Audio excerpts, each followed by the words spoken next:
Hello friends, I hope आप सब ठीक ठाक होंगे। तो जैसे कि आप लोगों को पता है कि हमारे जो सभी कॉलेजेस में जो एग्ज़ाम्स हैं वो स्टार्ट होने वाले हैं लास्ट दिसंबर या फिर हो सकता है जनवरी में स्टार्ट हो जाएंगे। तो हमारे पास सिर्फ 2 मंथ्स हैं। तो चलिए आज से हम लोग उसकी अपनी प्रेपरेशन एग्जाम्स की जो है वो स्टार्ट करने जा रहे हैं। तो मैं चाहती हूँ कि हमारे पास जितने भी सब्जेक्ट्स हैं उनमें से जो भी हमसे क्लियर प्रेपरेशन हो पाएगी जिस सब्जेक्ट की वो हम कर लेते हैं। सबसे पहले तो मैं इंग्लिश को ही लूँगी। इसके साथ में 2 सेमेस्टर लेके चलने वाली हूँ, फर्स्ट और थर्ड दोनों। तो आज पहले फर्स्ट को थोड़ा सा डिस्कस कर लेते हैं, उसका सिलेबस देख लेते हैं और उसे स्टार्ट कर लेते हैं। और उसके बाद मैं थर्ड सेमेस्टर को भी स्टार्ट करवा दूँगी। जनरल इंग्लिश जो है वो हम स्टार्ट करने जा रहे हैं। तो चलिए बिना देरी करते हुए हम सबसे पहले इसका सिलेबस देख लेते हैं। बीए फर्स्ट सेमेस्टर का syllabus of general English. Okay, तो चलिए देख लेते हैं क्या क्या सिलेबस है हमारे पास। इसमें हमारे पास मैंने पहले तो 2 बुक्स का जो सिलेबस होगा वही है। वैसे तो इसमें 4 सेक्शंस होते हैं, तो वो मैं सिलेबस जो होता है वो मैं आप लोगों को सेपरेटली पूरा का पूरा बीए का वो शो करा दूँगी। उसका भी मेरे पास पीडीएफ होगा, वो भी मैं आप लोगों के साथ शेयर कर दूँगी। तो पहले ये देख लेते हैं। इसमें सबसे पहले हमारे पास बुक होगी टेल्स ऑफ लाइफ और सेकंड बुक होगी प्रोज फॉर यंग लर्नर्स। ठीक है, तो इसमें 6 होंगे। 6 नहीं है, ये 4 वाला जो है वो ये जो 4 वाला है ये डिलीट किया गया है सिलेबस में से। इसमें भी 4 जो चैप्टर है फोर्थ वो डिलीट किया गया है। तो 5 इसके होंगे, 5 इसके टोटल हमारे पास 10 चैप्टर्स होंगे। इसका the umbrella, the story teller, the element and the luncheon and the short. And second book में हमारे पास ऑन स्टैंड एजी गार्डियर का and the power of women, Richard Gordon, a dialogue of a democracy, Albert Sidney Hornberg and the universal declaration of human rights UN chapter. And symptoms होगा Jerome K Jerome. Okay, ये हमारे पास 6 होंगे पूरे के पूरे chapters. और सबसे पहले हम लोग आज करने वाले हैं पहली book the tales of life का फर्स्ट जो हमारे पास ये द फर्स्ट है द अम्ब्रेला, उसे स्टार्ट करने जा रहे हैं। तो चलिए स्टार्ट करते हैं। सबसे पहले ये आ गया, फर्स्ट चैप्टर आ गया हमारे पास। फर्स्ट चैप्टर आ गया हमारे पास, आ गया द अम्ब्रेला। एंड इसके जो राइटर है वो है गे डी मो पेसेंट। ओके, और ये है इसकी थोड़ी सी इंट्रोडक्शन। अगर थोड़ी सी चलो मैं पढ़ ही देती हूँ आप लोगों को। तो फर्स्टली आ गया, the umbrella is the story of the stingy lady named madam Oriel. She is mean in money matters. She does not allow her husband to spend much on himself. They have no children and no other financial responsibility. A Monsieur Mr. Oriel has to work in an office under pressure from his wife. They are well off, but Mr. Oriel carries an old umbrella to the office. His office colleagues make fun of his umbrella. He compels his wife to buy him a new umbrella. Finally a new umbrella is bought. After a few days, the silk cloth of the umbrella is found full of holes.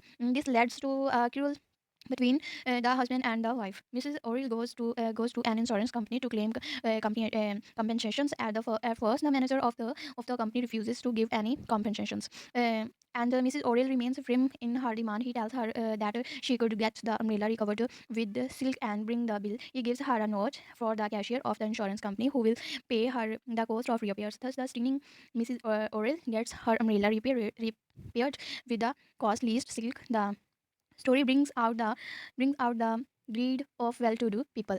And चलो ये तो होगी English में इसकी introductions. तो थोड़ी सी मैं ना आप लोगों के लिए इसे थोड़ा सा हिंदी में भी आपको एक्सप्लेन कर देती हूँ कि उन्होंने कहना क्या चाहा था, क्या कह रहे थे वो लोग। तो ये आप सुन सकते हैं। क्या था कि द अम्ब्रेला मैडम ओरेल नामक कंजूस महिला की कहानी है। वह पैसों के मामले में बहुत कमीनी है। वह अपने पति को अपने ऊपर अधिक खर्च करने की आज्ञा नहीं देती। उनका कोई बच्चा नहीं था और कोई दूसरी आर्थिक ज़िम्मेवारी भी नहीं। श्रीमान ओरेल मिस्टर ओरेल को अपनी पत्नी के दबाव के कारण दफ़्तर में काम करना पड़ता था। वे वैसे तो पैसे वाले हैं, परंतु मिस्टर ओरेल दफ़्तर एक पुराना छाता लेकर जाते हैं। उसके दफ़्तर में सहकर्मी जो होते हैं वो छाते का मज़ाक बनाते हैं। वह अपनी पत्नी को विशु करता है, प्रेशराइज़ करता है कि उसे न्यू जो अम्ब्रेला है वो लेके दें। अंत में उसके लिए एक छाता तो खरीद लेती है। फिर कुछ ही दिनों के बाद में क्या होता है कि उस छाते में छेद हो जाते हैं। वो छाता फट जाता है। इसके कारण दोनों पति-पत्नी में झगड़ा होता है। मिसेज़ ओरेल जो होती है वो बीमा कंपनी में जाती है और मुआवज़ा माँगती है। पहले तो बीमा कंपनी का मैनेजर है मुआवज़ा देने से इनकार कर देता है, पर मिसेज़ ओरेल वहाँ पे अपनी माँग पे अड़ी रहती है और वो मुआवज़ा लेके वापस आती है। फिर एक बिल बनाया जाता है और बिल को लेकर उसे जो थोड़ा बहुत जितना भी मुरम्मत का खर्चा है उसके पैसे जो है उसे दिए जाते हैं। इस प्रकार कंजूस जो मिसेज़ ओरेल होती है अपने छाते पर सबसे कीमती रेशमी कपड़ा चढ़वा लेती है, उसकी मुरम्मत कर लेती है। ये धनी लोगों के लालच के बारे में हमें बताती है कि कैसे वो छोटी-सी चीज़ का भी मुआवज़ा लेने के लिए चली गई, इतनी पैसों का उसे लालच था। तो इसके बाद हम लोग देख लेते हैं कि ये आ गई हमारे पास इसकी सारी की सारी समरी। तो आप एक बार रीड कर लीजिएगा। तो ये सारी की सारी आप लोग देख लीजिएगा। मैं आपको एक बार स्लोली दिखा देती हूँ कि आप लोग रीड कर लीजिएगा। ये देख लीजिए, यहाँ पे पहले थोड़े से पैराग्राफ में इसे दिया गया है। ये सारी की सारी इसकी ब्रीफली समरी है, ये देखिए। और ये रही थोड़ी सी आगे है। अगर आप लोग चाहते हैं तो मैं इसे थोड़ी सी हिंदी में भी एक्सप्लेन, तो वैसे मैंने कर दिया है तो हो गई है। तो अभी हम इसके क्वेश्चंस जो है वो डिस्कस कर लेते हैं। शॉर्ट क्वेश्चंस जो हैं वो डिस्कस कर लेते हैं इसके। जैसे कि आ जाता है, what kind of woman was madam Oriel. तो वो कैसी औरत थी। Madam Oriel was a stingy woman. She knew the exact value of even the smallest coin and even the smallest coin. She knew many rules saying about increasing one's rich. She was very careful about money matters. Her maid servant could not get money from her in the dishonest way. She demoted her husband. And second आ जाता है, why was it difficult for Monsieur the Mrs. Oriel to get pocket money? It was difficult for Mrs. Oriel to get pocket money from because Mrs. Oriel was a very skinny woman. She liked to increase her riches. She did not want to spend any money. Each coin seemed to go out of her heart. Spending spending money gave her sleepless nights, so Mrs. Oriel found it difficult to get pocket money. And third आ जाता है, why did Monsieur the Mrs. Oriel retain his post as a clerk? वो अपनी post है जो क्यों छोड़ के आ जाता है? Mrs. Oriel was a head clerk at the war office. He retained this post in respect to his wife wishes. Thus he added to their already surplus riches. His wife wanted that he should go on working in office and earn money.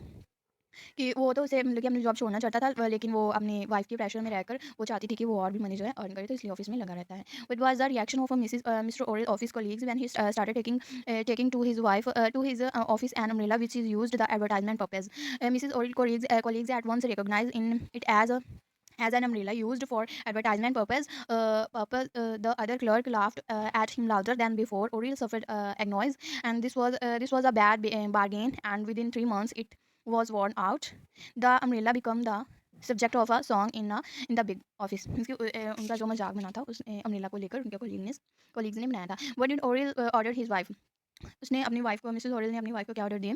Aurel used to go his office with an old patched umbrella. His office colleagues start making fun of him. It became the subject of a song. He felt very unhappy and irritated, so he ordered his wife to spend 20 francs on a new umbrella of the finest silk. उसने उसे किया अपनी wife को बोला कि मैं ऐसे patched umbrella के साथ ऑफिस नहीं जाऊँगा, मेरे कोलीग्स जो है वो मेरा मजाक बनाते हैं, इसलिए मुझे मैं इरिटेट होता हूँ इन सबसे, मुझे न्यू अम्ब्रेला चाहिए.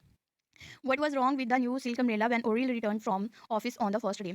कि जो न्यू अम्ब्रेला उन लोगों ने लिया था उसके साथ क्या हुआ कि जब वो ऑफिस से अपने घर आया, तो madam Oryol took the umbrella from her husband as he returned from his office. He undid the button of the rubber band of the umbrella. She shocked out the fold. She was shocked to see that there was a round hole in the middle of the umbrella. It had been burned by the cigar and वो जल चुका था पूरा का पूरा, जो silk umbrella था उसमें होल्स हो चुके थे, ऐसा हुआ था. तो मैडम ओरियल थी वो शॉक्ड हो गई थी देख के.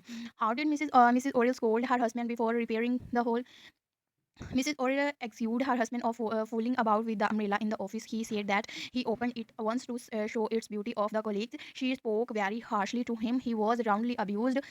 He felt that he was attacked by a hail of bullets. हाँ जी, तो काम पे थे, थोड़ा-सा मुझे काम था तो मैं चली गई थी साइड पे।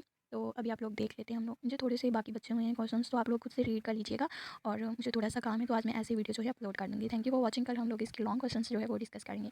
Bye bye. जुड़े रहिए मेरे साथ, हम लोग ऐसे ही प्रिपरेशन जो है करते जाएँगे सारे चैप्टर्स की।